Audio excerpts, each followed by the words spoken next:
At the beginning of the 21st century, many countries entered a period of rapid economic and technological growth. Their economies flourished due to exporting vast amounts of oil. Unfortunately, the chaos and destruction caused by the war on terrorism in the Middle East disrupted the fragile balance. With the destabilization of OPEC and the onset of a global energy crisis, it was only a matter of time before a global energy shortage occurred. The whole world was sitting on a powder keg. The mistrust between nations was so profound that it only took a single spark. A massive nuclear explosion occurred right in the heart of the city. The devastation was all-encompassing. Explosions, flames, and radiation turned vast areas into uninhabitable wastelands. After the world had come to accept the use of nuclear weapons during the war on terrorism, many were ready to use them again. Fearing attacks from neighboring nations, governments worldwide resorted to preemptive strikes on military and economic targets. The devastation was total and final. The first mass strike became the last. There was nothing left worth fighting for.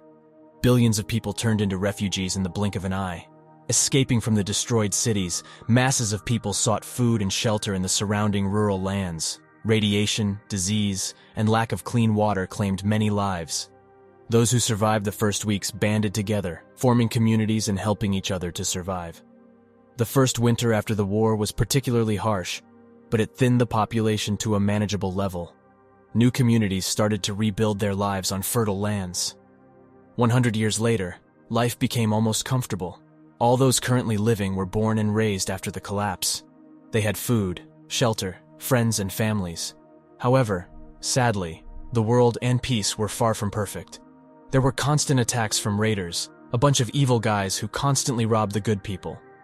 The story of our province also begins with an attempt at robbery by these bad guys. All people, like ants, started running and taking refuge in their homes. They were scared because they were not prepared for such things. The evil gang spread fear among these people, shooting their guns and threatening humanity. After a while, two huge guys in big suits appeared. They looked like robots, but there were people inside them. Armed with big guns, they started threatening the bad guys. They had to kill one guy to show how serious they were. The leader of the bad guys was shocked and wondered what it was. The guy in the suit ordered to open fire, and they began to shoot each other. Almost the whole raider group was killed. They tried to resist, but it was futile. The remaining guys who managed to survive were taken prisoner. A man from this city approached our robot and thanked him for saving them. The man in the suit took off his mask. There were many scars on his face, indicating his troubled past. He was big and strong, and the suit he wore gave him even more strength and self-confidence. With a sad expression, he looked at his city, which was devastated in many places by the raiders. We moved to the apartment of our main character. He was sleeping soundly, but someone was trying to wake him up, which made him abruptly wake up with a knife in his hand. A girl's face appeared on the wall screen. "Sorry for waking you up so early. Command of Aegis is sending Calares on a mission urgently," she said. The main character said they returned only last night, and they should send someone else. There were other groups called Gladiators and Phoenixes. The girl explained that it wouldn't work because they had already been sent on other missions. They were the only group left, and they were being sent to accompany one of the headquarters engineering squads. "So, we have to risk our lives going into battle tired to protect a bunch of inept apprentices?" asked the main character with a displeased expression. By the way, his name was Tenzin. The girl ordered him to get ready. He barely escaped a tribunal when he ignored orders the last time. He jokingly said it was on purpose to keep the girl from getting bored.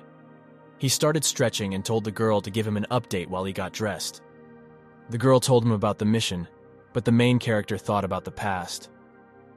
Someone was appearing in his dreams again, some guys he somehow let down. It was a long time ago, and now our main character was doing something important, saving hundreds, maybe even thousands of people and not losing a single fighter for a whole year. But no matter what he did, nightmares continued to haunt him. The girl finished telling him about the mission and asked if he had any questions. The guy listened carefully and asked her to show the important details on the wall while he got ready. The girl said they needed to work on their attention span. The guy ordered the girl to repeat the important details once again. In Oculus, they received a signal from the head of Arcuta. He requested to send the engineering squad of Haupt to repair the damaged solar batteries of the city. As a precaution, Oculus recommended sending a combat unit with them. The guy was surprised at the place they were sending him to since he cleared out raiders from there a couple of years ago. He asked again why they needed him, as the Haupt squads could handle any raiders themselves. Most likely they decided that Haupt engineers were more valuable for the common cause than a bunch of thugs in armor. The guy began to curse the command that led all this. The girl reminded him that thanks to this command, he had one of the most advanced AIs in history at his disposal. The main hero instructed the girl to wake up the entire team and send them mission information to his suit. West and south are blocked by a river and mountains, so any attack is likely to come from the north and fields. So, they will see them in advance. George's snipers can take positions here or here and hold off any infantry attack. If they have armored vehicles, they'll have to move along the road. Victor's squad can stop them here, while the cowboy group flanks from the rear. It's hardly worth expecting an airborne strike. But in the worst case, Command can send a couple of choppers in a minute or two, then they'll just take cover in the city bunker until they arrive. The commander explained the battle tactics to his other guys on the board. At that moment, the engineer was doing something with his suit. He asked the main hero how the armor fits him. He added an additional inner layer and installed a new cooling system, as he requested. He thanked the guy and accidentally called him by the wrong name. Someone asked him if he was worried about another routine job. "Your computer lady ordered me to take care of your breakfast." The guy brought rolls to the main hero, for which he thanked him and said that he would owe him one. The hero asked the girl what she was saying to the other guy. The girl said not to look at her like that. It's not her fault that the main hero is consumed by work and forgets to take care of himself. Then she told him to be a good boy and eat his breakfast. As the main hero was about to leave, he was stopped by a certain girl in a robe. She was a professor, and they had a meeting scheduled for the morning regarding the main hero's role in the Oracle project. The main hero apologized and said that he would have to postpone their meeting as he needed to save people and all that. The girl got angry and said that he already missed the visit to her 4 times. "I won't even mention all those mandatory sessions with the psychoanalyst that you ignored. If Jane weren't so attached to you, I would have removed you from the project altogether. Don't make me go to your commander with this issue." The girl addressed the captain discontentedly. "Listen, darling, I don't have time for that now. I'm off to take care of your tender subordinates while they're traveling through the dangerous desert. As soon as I'm back, then I'll come to you, and then you can psychoanalyze me as much as you want." The main hero replied, and together with the guys, headed to the large vehicle. It was a very huge armored vehicle that could pass through any obstacles on its way. All the guys were inside this vehicle and talking to each other. Most of them were tired. The main hero asked the soldier at the wheel how much longer they had to drive. He replied, "About a mile. It will take 2-3 minutes." The captain told him to keep him informed. The guys continued to talk about some girl. The captain had his own place in this vehicle. He looked tired and was almost falling asleep. Another guy asked him about it. Our main hero said that he dreams of having someone else as captain. "What, don't you like the cool suit and other gadgets? Or is it the persistent attention of a lovely lady that's making you sad? Maybe she wants to test your endurance or take a DNA sample." The guy asked the captain. The main hero replied that it's much easier to be just a simple soldier, following orders and not letting oneself be killed. The main hero smiled and joked that the guy could do without him then. The drivers reported the arrival. 2 huge vehicles stopped in the middle of the desert, and the soldiers went on duty. "Almost a year, Apprentice Smith. I hope that thanks to the new technologies, guys from Haupt like you, we will continue to maintain this record," said the hero. "Captain Dorge, we are very excited to work with the famous Caleres. It seems that not a week goes by without news of your perfect victories. And you haven't had any losses for a long time, have you?" "Well, no need for formalities. Call me Lucas," said another guy who was with the captain. "Okay, Lucas. Our orders this morning were very brief. What is our plan besides guarding your squad?" asked the captain. "We would be very grateful. First and foremost, the city head, most likely, will demonstrate us the hospitality of Arcuta. I hope you're hungry," Lucas said to the captain. "Yes, he was very hospitable when we cleared out the raider gang last year. But shouldn't we start with repairing the power station?" the captain asked. "It's up to the city head to decide. He said he'd meet us at the gates, but I don't see anyone," Lucas said, pointing to the city gates. The captain looked closely and saw no smoke or any other signs of a battle in the city, but it was too quiet. There was not a single sound. He ordered to sound the horn. The captain was surprised as no one reacted to their arrival.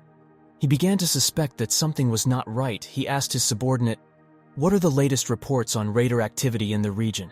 In Oculus's latest report, there was nothing suspicious. However, my own analysis of their data suggests that a new raider enclave may have emerged in the neighboring valley. "I can't say anything more specific without additional information," the guy replied. The captain ordered them to connect to the satellite and get more up-to-date images of the area. To another guy, he commanded to launch drones and scout the city for any signs of the enemy. Lucas asked the captain what he thought. He replied that he still didn't know what had happened, and they had no information on enemy activity nearby, but caution wouldn't hurt. Several high-tech drones flew over the city and began scanning it. The captain asked, "Do you see anything?" The guy answered that there was nothing. No people. Not even heat sources in the houses, as if the whole city had simply been abandoned.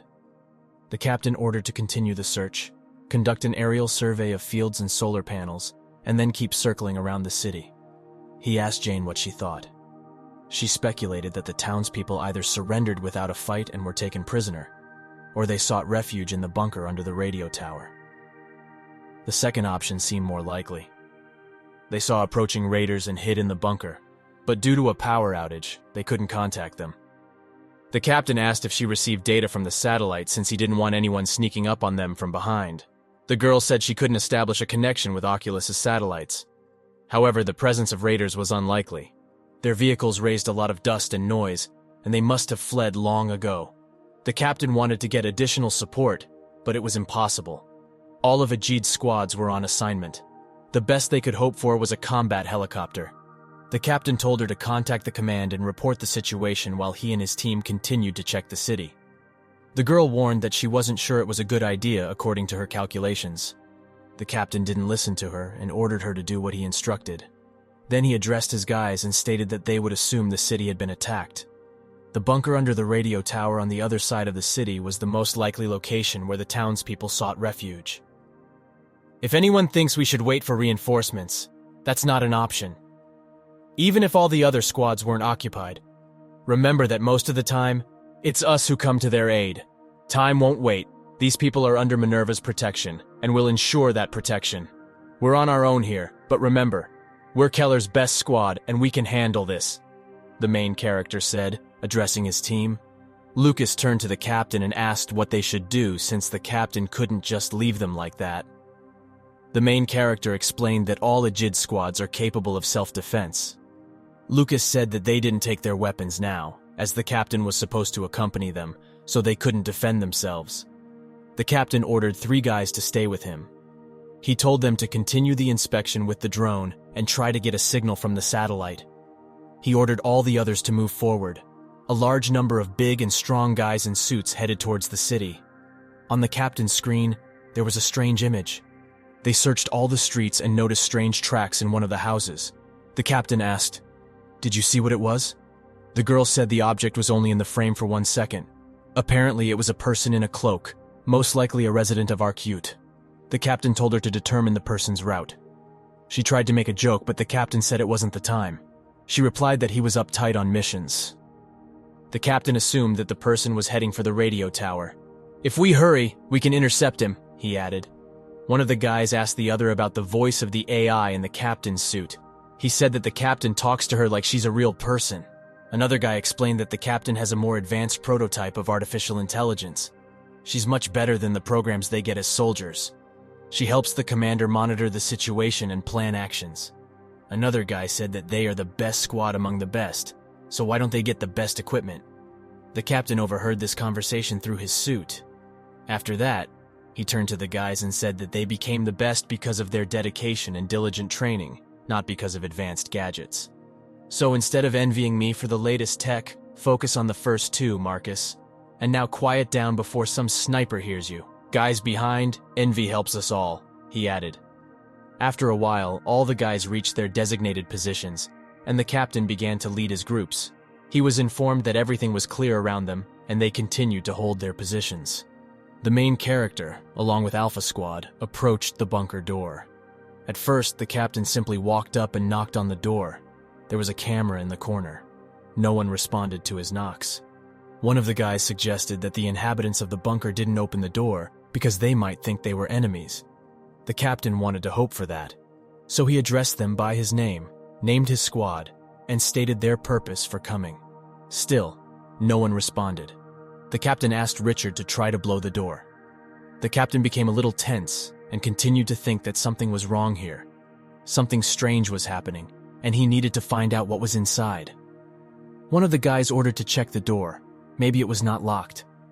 It turned out it was open, and after the guys entered inside, they were surprised. All the city's residents were lying dead in the bunker, and on the door there was a message: "You're next." The main character ordered everyone to hold their positions and instructed the medic to rush into the bunker. Heartless raiders had driven the townspeople into the bunker and massacred them like cattle. The medic looked at the boy who was tied to the door and turned to the captain. According to his analysis of the bodies and blood on the door, these people were killed no more than 2 hours ago. The captain ordered Marcus to put on his helmet and all the lieutenants to be on full alert. The ones who had orchestrated this slaughter could still be nearby. He ordered Victor and George to set up a defense according to Beta 2 plan, placing sentinels and snipers at each intersection. Cowboy was told to contact Sven and request air support, then prepare his and his squad's groups for a retreat according to Gamma 3 plan. "Move it! This is serious!" said the captain. The captain heard a cough behind him. It turned out the boy was still alive. He approached the boy and untied him from the door. The guys tried to warn him that it could have been a trap, and indeed something fell out from behind the boy. It was a grenade, and a string was tied to the boy's hand that was supposed to trigger the detonator. A second later, a massive explosion occurred, and the captain shielded the boy with his body, falling to the ground. His suit was severely damaged, and the captain's condition was still uncertain, but a second later, his helmet screen went black. After the explosion, a shootout occurred, and one bullet hit Tenzis's helmet. The guys thought they had lost the captain. He asked about the girl. The captain's armor protected the girl from the explosion, but she had already lost a lot of blood. The captain ordered the medic to stay there and patch her up. He warned that he might have a concussion. He put on his helmet, and the girl greeted him joyfully. She thought she had lost him. The captain asked about her systems. She said there were minor damages to a few units, but nothing serious.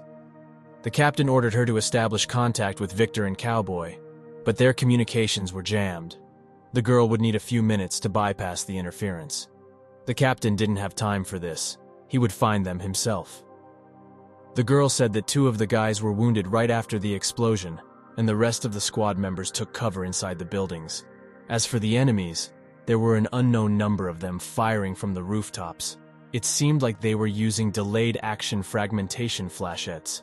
At the moment, there were no enemies in sight. The captain started moving faster and ordered the girl to plot a route. Several of the captain's guys died.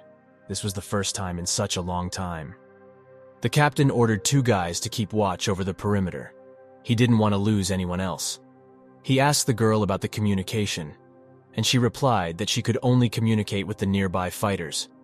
The captain ordered her to show where the other guys were located. "Unfortunately, I lost contact with the Hawks right after the explosion. I can't create a real-time map," the girl replied. He asked if she could at least indicate their current positions. To do that, she needed to activate beacons on their suits, but she was afraid the enemy could track them.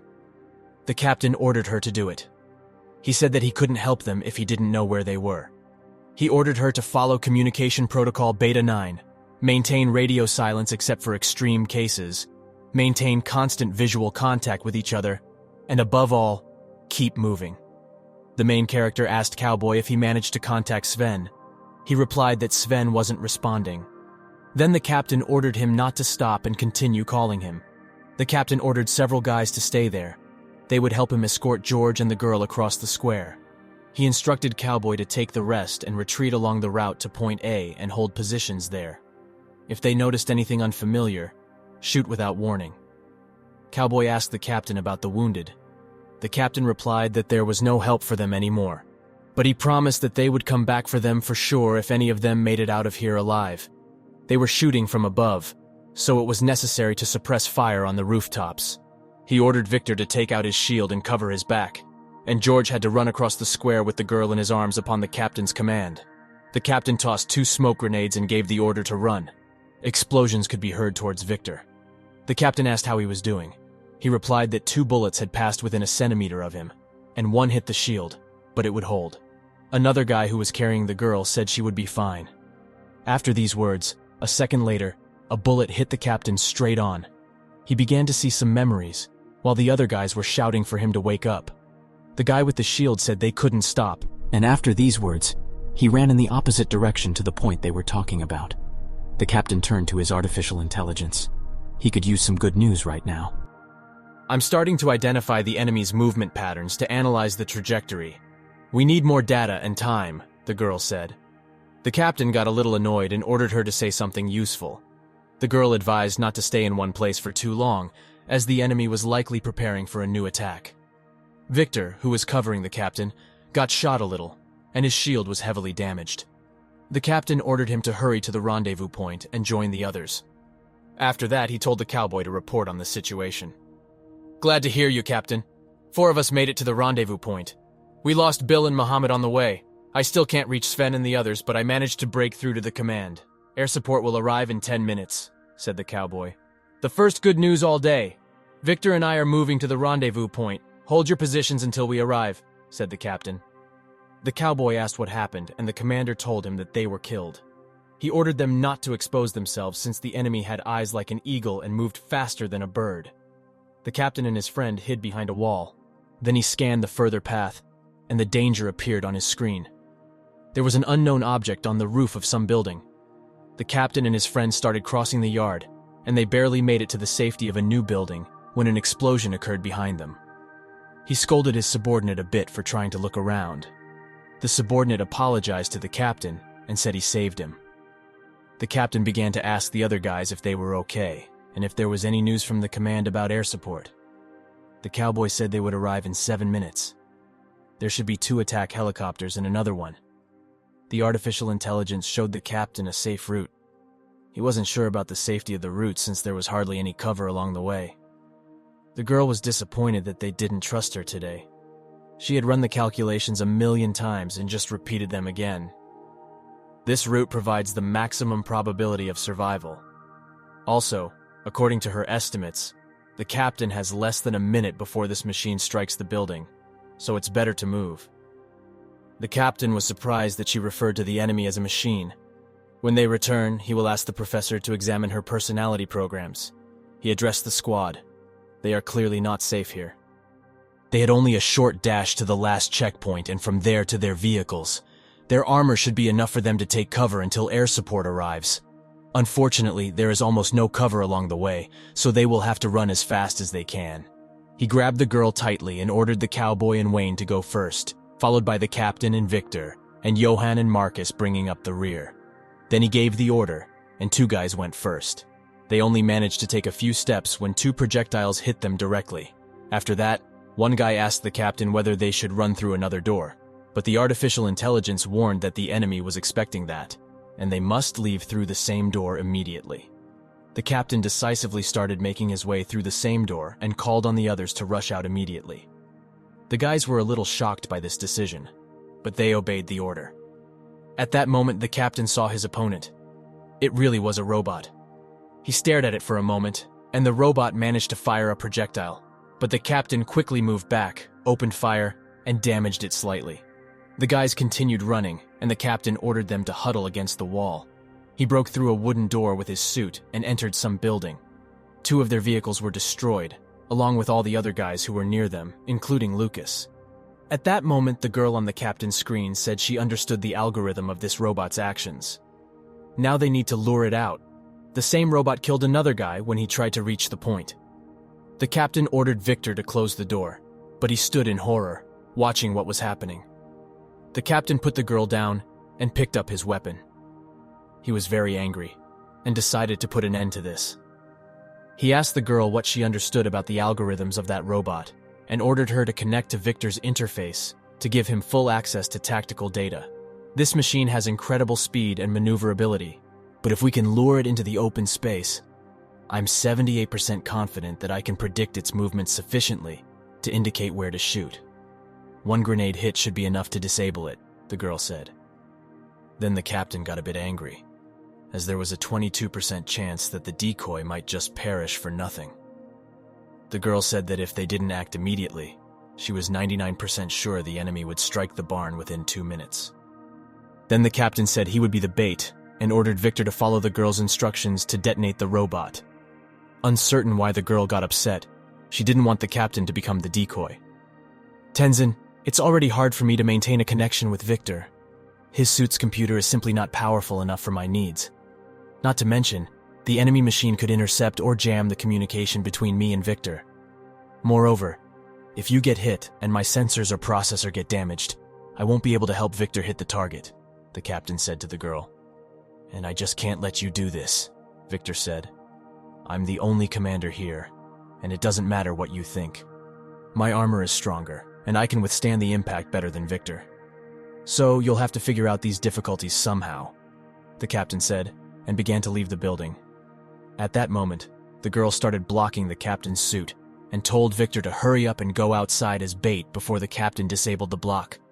The captain was taken aback by such action, but Victor explained to him that it would be better besides, now he owed Victor.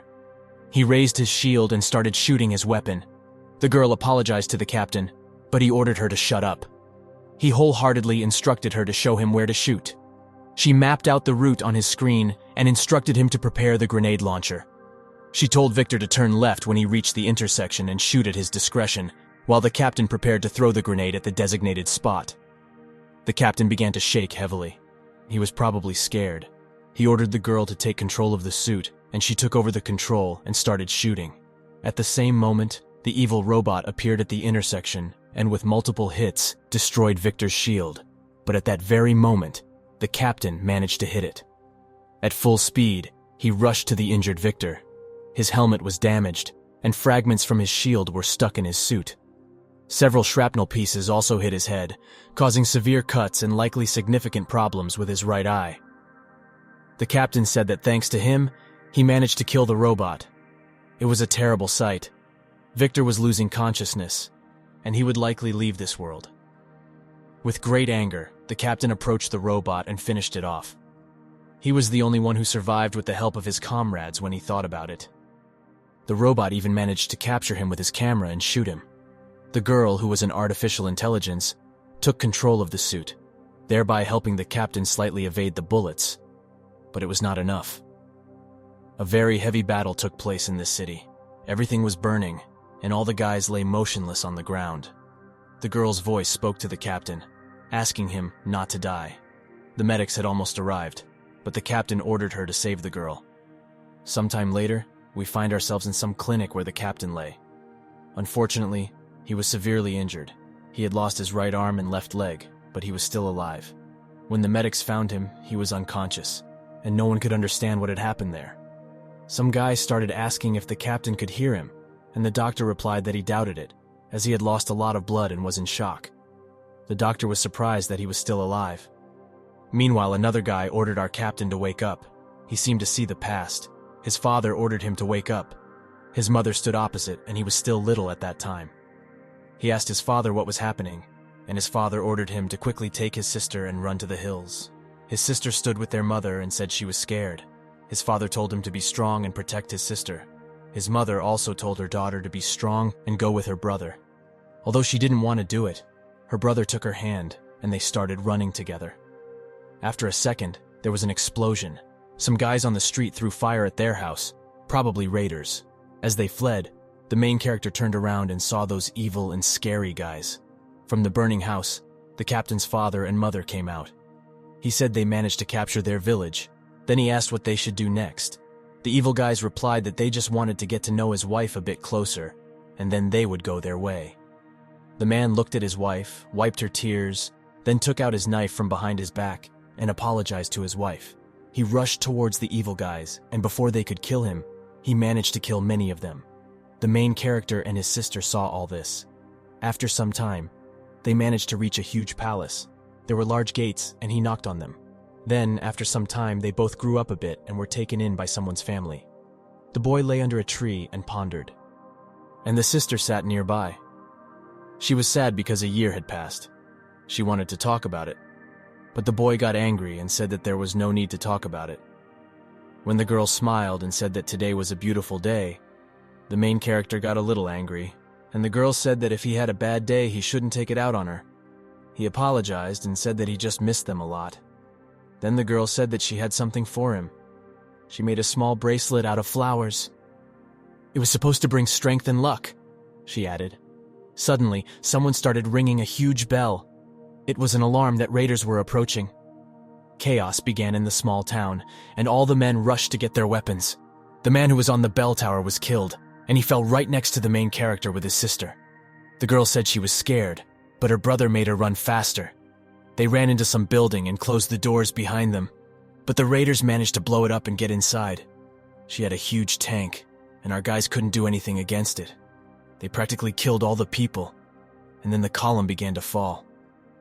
Some guys managed to escape, but the girl was standing right next to it, and the main character thought she would die. After the column fell, he started looking for her. Everything was in the fog, but he saw her. She survived, but a second later she was shot in the heart and fell near her brother. At that moment, it was very hard for him, and he remembered all the good moments with her. He was in great shock. Then a very big man with homemade weapons approached him. He was so huge that the small main character seemed like a child next to him. He looked at his fist, and there was a flower that his sister gave him. With great force, he squeezed that fist and shouted that he would kill him now. When he swung his fist, a bullet hit his shoulder, and he also fell to the floor. The bad guy took off his helmet and asked him if it was all he had, to which he had the strength to reply. It was a pitiful sight. The guy lay straight at his feet, and the bad guy had already decided to finish him off. He swung his big weapon, but another monk with a long spear appeared. He killed the bad guy, but was killed by other guys. With his last strength, he fell on our main character and told him to live. Then we see how, after some time, he himself sits in the woods by the fire and cooks a rabbit. At that moment, some very big guy with a sword approached him from behind. The guy heard this in time and thrust a skewer with the rabbit at him. This time, he managed to defend himself. After that, he calmly sat back down and started eating his cooked rabbit. He remembered a few more moments when he was a little older. He still lived on the street and made training items for himself. He trained very often and diligently. Then he put on a bulletproof vest with gloves and went out into the city. There, he looked for various useful things and food. He spent a lot of time alone, entertaining himself. One day he heard someone shouting for help, and at that moment, he happened to be in someone's house nearby. He looked out and saw that some bad guys were harassing a woman with children. They were armed. The main character didn't hesitate for long. He took out his knife and ran in that direction. Everyone was surprised by such an act. He ran up to the first guy and managed to kill him. Then when the other guys started shooting at him, he took cover behind another guy. Then everything happened so fast that literally after a few seconds, he managed to incapacitate all the bad guys. Only one bad guy was left, who took the woman hostage. He pointed his weapon at her head and told the guy to stop fighting them. But the main character explained to him that he was not here just to save this woman, but to kill all the bad guys. He threw his knife straight at the bad guy, but he managed to shoot the woman. The kids ran up to their mother and didn't know what to do. They had just lost their beloved person. One of the guys blamed our main character for this. Then the main character just apologized. Next, we again move a little further. We are shown a scene where he grew up, but this time, he was completely different. He was very depressed, so he often drank in bars. One day he was doing it again, and at that moment, some bad guys entered from the street. They broke the door, and then several big armed guys entered the building as if it were their own home. Some guys started slowly leaving. The bad guy approached the bar counter where an old man worked and told him to pour vodka. Almost all the people left this place, leaving only these bad guys. They behaved very inappropriately. While getting drunk, they reminisced about different stories of how they killed other people and how ruthless they were. The old man who stood behind the bar apologized and said that he had just sold the last bottle of vodka to our main character. By the way, he was still sitting in the same place and didn't even react to these guys. The bad guy turned to our hero and warned him that he had 3 seconds to bring him that bottle, otherwise he would break his neck. Our main character just kicked the table with his foot, and he ended up near the bad guy. He was surprised by such a move, and a second later, he ordered his guys to teach our hero a lesson. In less than a second, our hero managed to beat up many guys, but they didn't continue fighting fairly and pulled out their weapons. They even tried to shoot him, but he managed to dodge. Then another guy appeared. He stood by the wall and laughed. He asked why they were ruining such an excellent fight, pulling out guns, and then he entered the building and started helping our guy. Together they defeated all the bad guys. It was that same Victor. That's where they met. The captain said he would owe him one. Then they sat down at the table and drank together. On the other side, our main character lay unconscious, and several people came to check on him. Someone was talking to him, wishing him to wake up as soon as possible. But we move on to another scene, where they again show us what happened next. Several guys, along with our main character, were on a mission. They were observing some camp, probably of bad guys. They wanted to set off tonight because they no longer have the strength to wait any longer. There were 4 of our guys. They shook hands and started moving out. One of the guys was teasing the main character all the time. It was in good manner. He wanted to show how accurate he was, and when he fired the first projectile from his weapon, it flew far away and didn't hit the camp of the bad guys at all. He joked and said that the wind blew it away. Then the main character told him not to fool around and do his job. From the second shot, he hit the camp of the bad guys directly, and they started running away. Then they saw 2 of our guys running straight towards them. There was a long fight. They all covered each other. Roger was shooting with a mortar and destroying everything in large quantities. Victor and our main character were fighting in hand-to-hand combat. Then a big guy with spikes on his shoulder approached Victor, but the captain came up to him and said, "It's my turn," and immobilized the big guy with the help of a shield. They threw several smoke grenades at him, after which a large number of guys with weapons came out to them. 2 of our guys stood with their hands up, and the captain told Victor to give the signal. At first, he didn't understand what signal was meant, and the captain realized that he had been drinking the previous night. Then he pulled down his pants, thereby giving the signal to the sniper. He instantly killed almost all the guys, and the main character ran after the rest. One bad guy with a big weapon appeared and shot towards our guys. They managed to dodge, but the projectile reached where Roger was standing. The main character got angry and ran up to that guy, starting to beat him. When he was doing it, a big tank approached. Apparently, it was the same tank he saw when he was still a monk. Victor ran up to him and pushed him hard so that he wouldn't get hit by a projectile. Victor injured his leg and couldn't move quickly, so the main character told him to distract the tank and ordered Victor to get out of there. Victor didn't like this idea, and he tried to persuade Tenzis, but he didn't listen and started to execute his plan. The main character was slightly injured in the arm, but he continued to distract the tank. Then the tank stopped and aimed at a building where our sniper was sitting. The main character realized that he couldn't do anything right now. He was completely broken inside. Then, realizing the whole situation, the sniper started aiming at the tank and saw our main character. He was shocked by Tenzis' courage and action. He went into the middle of the street, facing the tank directly. Then the sniper kissed his cross, which he wore on his neck, and was ready to open fire on the tank.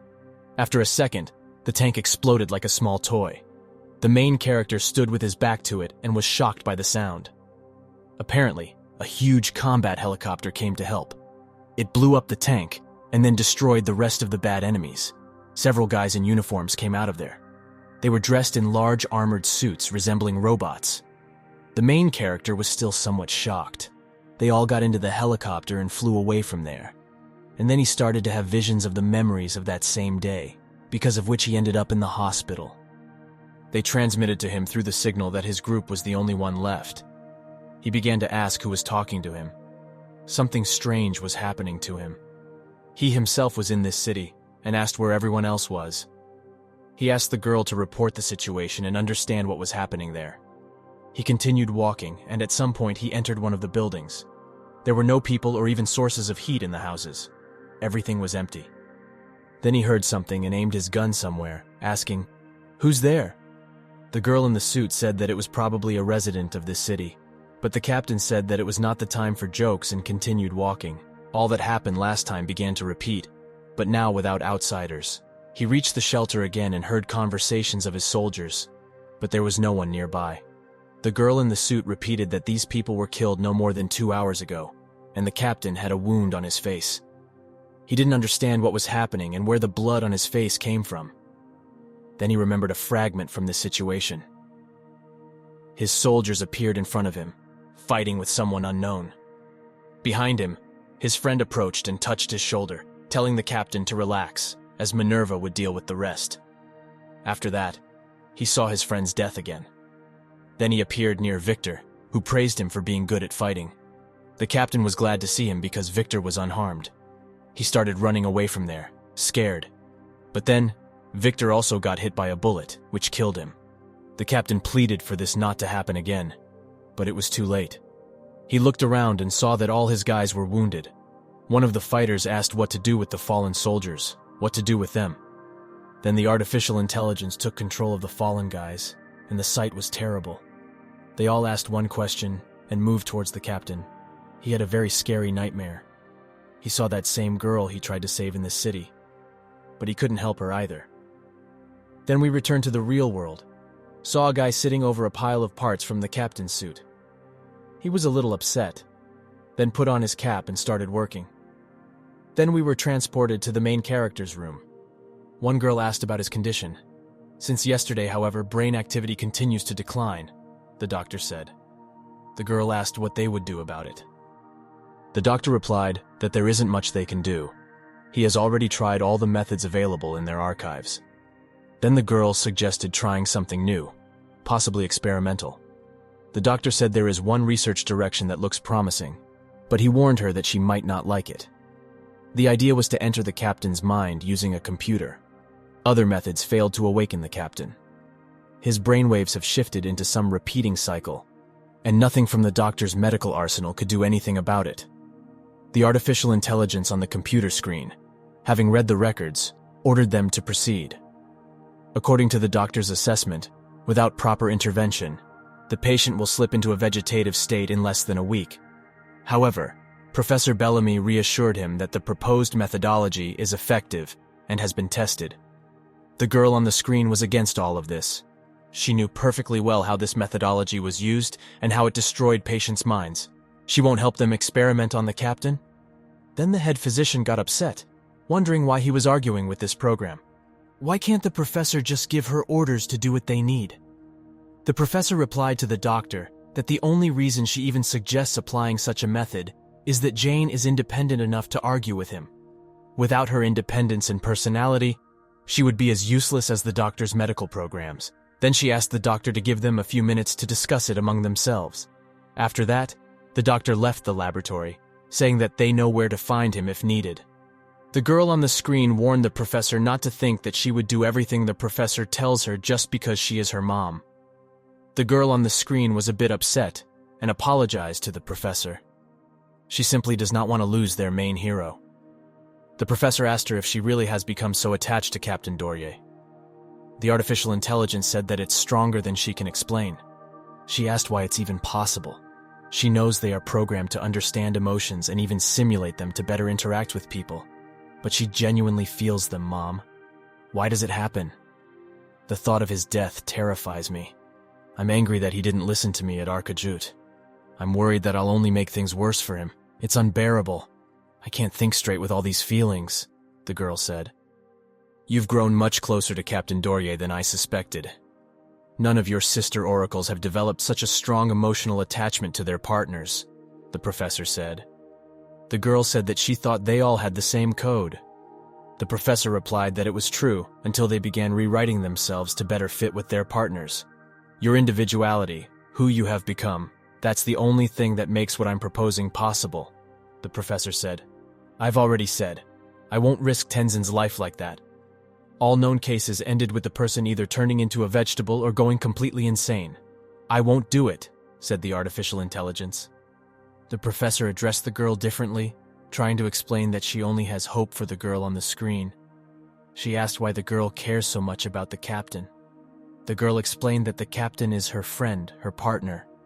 Without him, she has no purpose. Without him, she won't be whole. Chesterka tried to explain to the girl that Dr. Chanadai is the best neurologist in headquarters. He has done everything possible, but the captain is still in a coma. It's been a whole month, and there have been no results.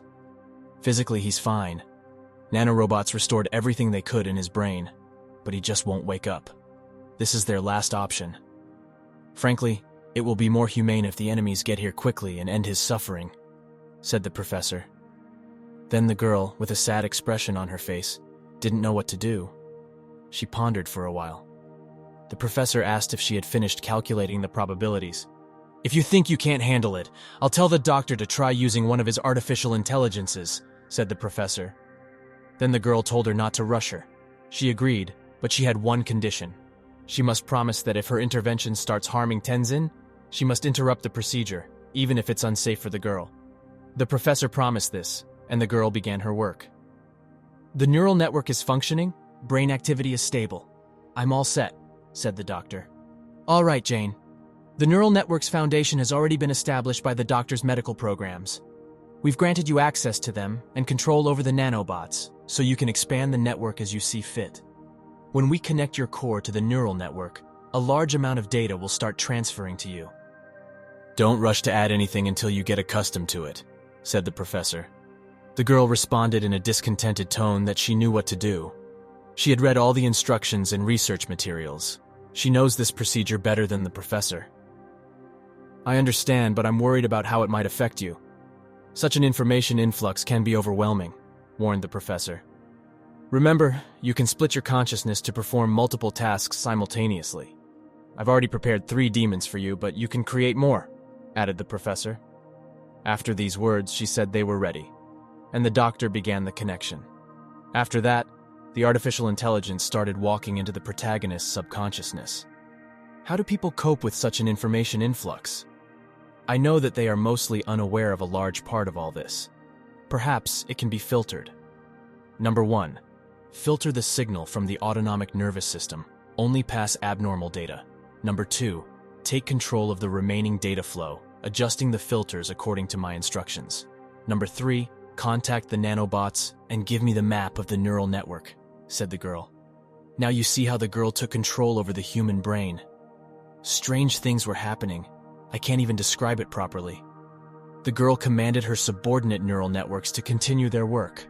An entire hour passed, and the professor asked if everything was okay. The girl replied that she was fine. The professor jokingly said they were already missing her. The girl mentioned that she created another demon so that they could keep an eye on her and contact her when needed. However, they could study all the recordings in detail later. Right now, she needed their help. The neural network was expanding, and it was registering activity in the brain's visual cortex, but it couldn't comprehend what it meant, explained the girl. The professor understood that it was registering neuron impulses but couldn't interpret them. The girl said she already had a solution. If they provided her with a known set of data, she could interpret the neural activity and extrapolate it to decipher the rest. The professor said it should work. She still had the standard videos used to calibrate the girl's visual sensors. If they project them into Tenzin's eyes, the girl could correlate the video feed with neuron activity and decode it. After that, the professor left the room, saying she would be back soon. The doctor asked the girl if everything was going well. She remained silent, and the doctor repeated the question. It turned out the girl had created her doppelganger to distract the doctor and the professor. While the professor was dealing with that, the girl would see if she could further expand the coverage. She only needed to wait for the professor's return. After some time, the professor returned with records. She asked if the girl was ready for deciphering.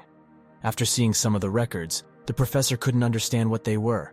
She assumed they were his dreams or visions. As she continued searching, she saw something strange. The professor and the doctor were interested in what she found. In the end, she approached the captain. She found him, and he was conscious, but not in the real world. She conducted some small-scale tests, and he responded well to them. Now she wanted to try something more serious. It would require all of the girl's resources, so they shouldn't panic if she didn't respond. The doctor put on gloves and shone a light into the captain's eyes. The girl began to see the memories of our main hero. She found herself in the moment when his sister was still alive, and raiders attacked their city. She saw how the bad guys broke into their house. Then, boys from the future appeared there, and the girl waved her hand and did something. Our captain remembered Victor, dressed in his suit when he was still a child. Victor asked about their plan, and then we were transported into the future. The adult captain ordered everyone to open fire on the bad guys. Then the same tank appeared, and the captain managed to destroy it. Everything around was clear, all the bad guys were killed, and the captain managed to save his little sister. The armored suit began to disintegrate on the captain's body, and there were several dead people around the building where he was. Seeing this, The girl's head ached, although it shouldn't have happened, as she was just a program. It turns out the captain pushed her out of his mind, so the girl will have to talk to him directly. She needs to come up with something. She started talking to some man. It was unclear who he was. Maybe it was the captain. But the girl was trying to remind him of herself. Then we were transferred to the moment when the captain himself sat in the forest and prepared a rabbit. This time he was older than the previous time. Again, a bad person approached him from behind and wanted to kill him. The captain grabbed his knife and held it to the man's throat who approached him. It turned out to be his teacher. Something changed from the last time, and instead of a bad raider, this old man appeared out of nowhere. He began to remind our captain of himself. The captain kept talking about how he saw the old man being killed and sacrificing his life to save our hero. The old man told him to calm down and think that everything is not what it seems at first glance. The old man started reminding him of everything he taught our captain, but the captain was confused at that moment. The old man explained that they were in the emotions of the captain, where they were led. He asked what he felt, and the captain replied, "Loneliness." Then the old man explained that in this memory, loneliness was the strongest feeling. He reminded him of his friend, and the captain, in tears, said that he let him down. Then the old man replied that over all these years, they saved many people. Then the main character remembered how many people he killed, and he was very angry about it. At least he kills those who deserve it. Then the old man told him that now he is killing only himself. The captain got angry and told him to answer who he really is. Then the old man said that he is part of his subconscious. The captain's skills created him to help the captain survive this. Then the captain asked specifically what to survive. The old man began to explain to him that he is locked in his own mind with memories of failures and self-pity, but the captain helped so many. Even in his last failure, he managed to save someone. Then he remembered the girl he tried to save and asked the old man if she is alive. He replied that thanks to him, the girl is safe in the Minerva hospital. Then the captain got angry and said that he doesn't know about it, so the old man shouldn't know either. Then he tried to kill the old man with his sword, but he dodged and told the captain to stop. Then the old man revealed himself to be another girl who tried to get into his mind, attempting to reach the captain. The captain recognized her. The girl was glad she could talk to him again, as all the others were dreadfully boring. Then the captain asked in surprise how she could be here. Surely it was a dream, the captain thought. The girl replied that it was not a dream. She created this image to speak directly with the captain. The scene with Rinzin clearly had no effect. The captain got angry and asked how she dared to appear in the form of that guy. Then the girl got angry too, explaining to the guy that she risked irreversible damage to her code by interacting with his neural network to help him wake up from this foolish coma of self-deception. The captain was upset and told her to get out of his head. Then she refused, explaining to him that he is dying every time he goes through these nightmares. His mind weakens. If he doesn't wake up, he will die. Then the captain turned around, and with a sad expression on his face, said that he has no one for whom it is worth living. The girl said he has her. She is fully repaired and in great spirits. And over these weeks, she has prepared a bunch of things for him. But the captain apologized and explained to the girl that he lost many friends and family, and at least here, he can see them. The girl interrupted him and asked if he really wants to see them in suffering and catastrophes. But he agreed with the truth. He let them all down. Then the girl said that he didn't let everyone down. The girl he tried to save in the city is alive indeed. She settled in well here, and the girl asked if he wants to see her. Then the captain asked how she plans to do that. "Tenzin, don't forget who you're talking to. I can arrange a video call," the girl said. After a while, the girl managed to do it, and the captain saw the professor together with the little girl. The professor asked the girl if she wants to talk to the man who saved her. She pointed at our guy, and the professor said, "That's Captain Dorje. He's unconscious, but can talk to her through the computer." Then the captain greeted her and called her by name. The girl explained that it's not her real name because the doctor said the little girl's vocal cords are fine, but she still doesn't speak. They couldn't call her girl all the time, so they gave her the name Lily, which sounds nice, and the girl doesn't mind. Then the captain apologized to the little girl for not being able to save her city and said that at least now she's safe. The girl argued that nobody is safe here right now. She told him that on that day, they lost not only Caleres. All of Aegid's mobile squads were attacked by those Terminators. Our enemies didn't wait long and took advantage of our weakness. For now, we are holding our positions, but it won't last long. According to most forecasts, the city will be under threat in a few weeks. The captain started asking why she's telling him all this when he can't do anything. She told him that he's best at fighting and asked him to help protect Minerva and the little girl. The captain looked at the little girl and agreed. He asked what he should do now. I assume that due to your injury, blood loss, and subsequent brain damage in combination with the previous psychological trauma, your brain has entered a protective state similar to Milam. But since you were not aware of it, your mind considered this dream a reality. I hope that by understanding that all this is an illusion, you can wake up just like leaving Milam. Then the captain agreed with her and said he would try. He said they would meet on the other side, and the girl thanked him for being able to talk to him like this. The captain was trying to concentrate to somehow wake up in another world, but he couldn't do it, and the girl reminded him of that. He got a little angry and said he knew. Usually it's as easy as the teacher said, just command yourself to wake up. But it doesn't work. Then the girl turned to the professor and told her about this problem, asking if she could help. I'll see what the doctor and I can do, but we've already tried everything we could think of, said the professor. Then the artificial intelligence looked at the little girl the captain had saved and pondered something. I see an increase in neurotransmitter levels and heightened activity in the prefrontal cortex, but the changes are minor, said the professor. I think we can stimulate it with an electric impulse. I'll look for the necessary parameters now, said the doctor. Then the girl told the captain that the doctor and the professor were doing everything they could to help him get out of there. He asked her what else he could do right now. She then told him to focus on why he needed to wake up. She wanted him to think about the little girl and about getting up to help her. Then the professor told the doctor that they had no time and they had to do something right away. The doctor said that if he creates another entry point, he could perform direct brain stimulation. When he tried to do it, he accidentally hit the wires connected to the captain's system. The captain saw all of this and woke up in fear. He was puzzled and asked what had happened. The girl was very happy that he woke up and couldn't believe that it helped him. Then the captain asked why he could hear the girl's voice in his head.